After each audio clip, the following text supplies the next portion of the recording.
anything else while I'm still in this pose. Let's reel off some shit. Make Swiss cheese with anger, piss on fire, sit back with a grin until angst expires.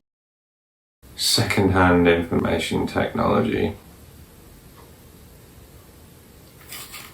Yeah, let's do it. So today I'm going to rant a little bit more about technology. Modern TV problems, shall we say. So I was chatting with my dad earlier and we were talking about the differences between watching TV in 2021 and what I remember watching TV to be about circa 1998 to 2001, which was if you were not at the TV when the program aired, you missed it. And if you got a VHS recorder, fair enough, you could tape it and you could watch it and you skip through the adverts. And that was that, you knew where you stood. And Friday night was, what was it, Friends, 9 o'clock, South Park, 9:30, Frasier, 10 o'clock, Spin City, 10:30. You spent your entire night on Channel 4 basically, and that was fine. What am I doing now? So I've got how many different platforms? Let's think of the platforms first, right? Yes, I subscribe to Netflix.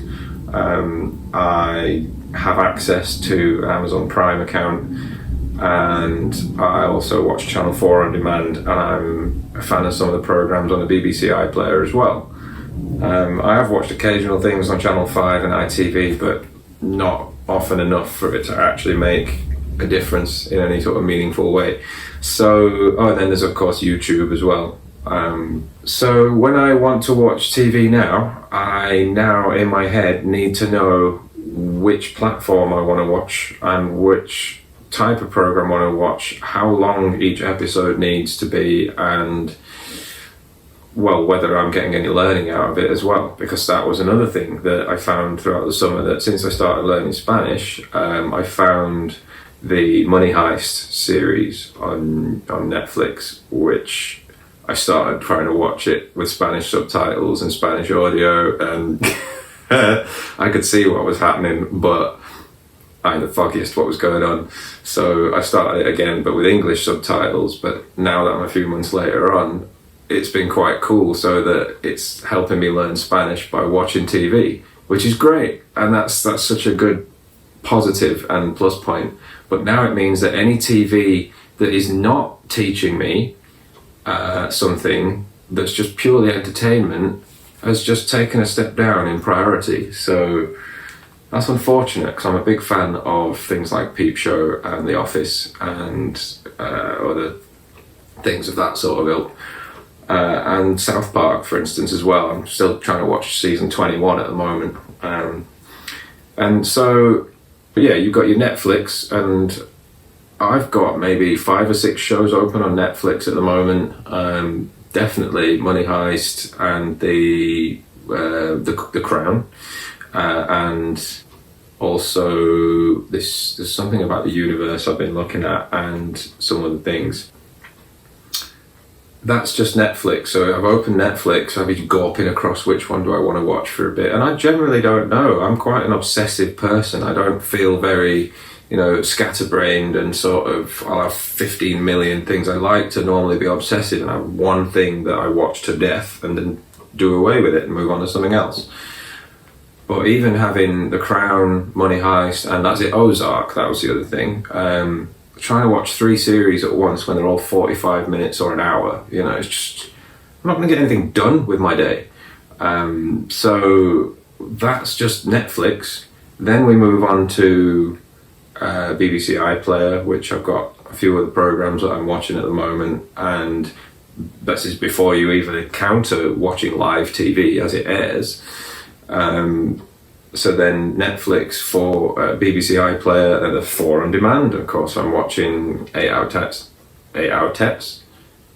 10 Cats does Countdown, because why wouldn't you?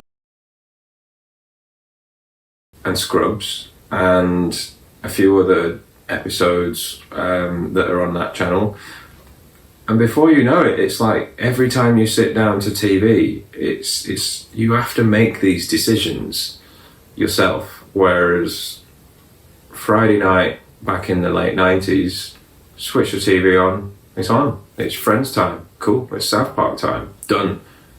And I think this phenomenon, whatever it is that we're experiencing, is contributing to why mental illness is a lot more of a talked about thing these days. There's a lot more pressure.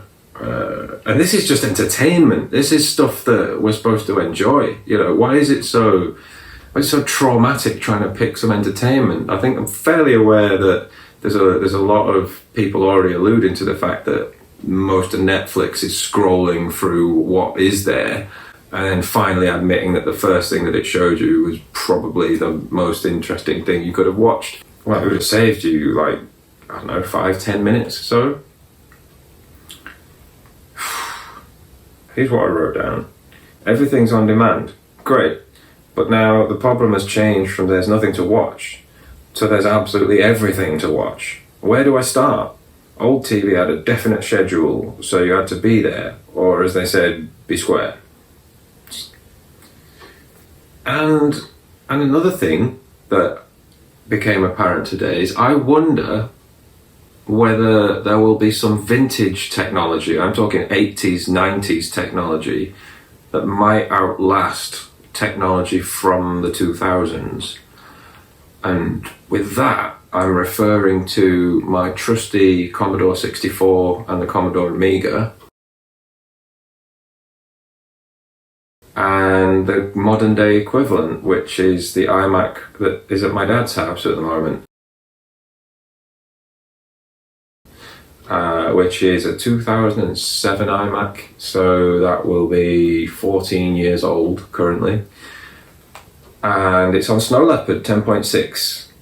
And we found out today that on the internet browser on Google Chrome, you can still watch BBC iPlayer, but now I think Channel 4 and Channel 5 and ITV require you to upgrade the browser, and Google Chrome won't update because it's not supported for Snow Leopard anymore, and there's loads of things that are not supported and not updated and all this stuff, which means eventually your piece of technology is not going to work.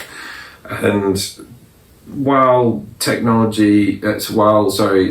updates and firmware updates are seemingly necessary in this modern day, I just wonder why they seem to be that way, because, well, like this, it's not just Commodore, it's the Sega Master System, the Mega Drive, the SNES, whatever consoles, they still work. I've still got my SNES now. It's from like 1991.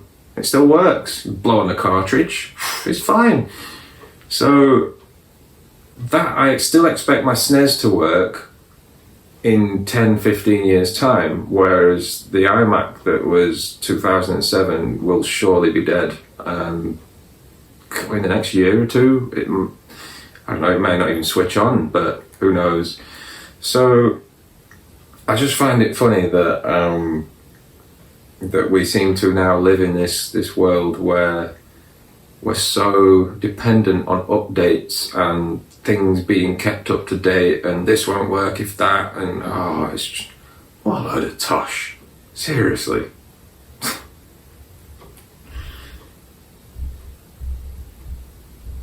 Second-hand information technology. Or shit. Only my life.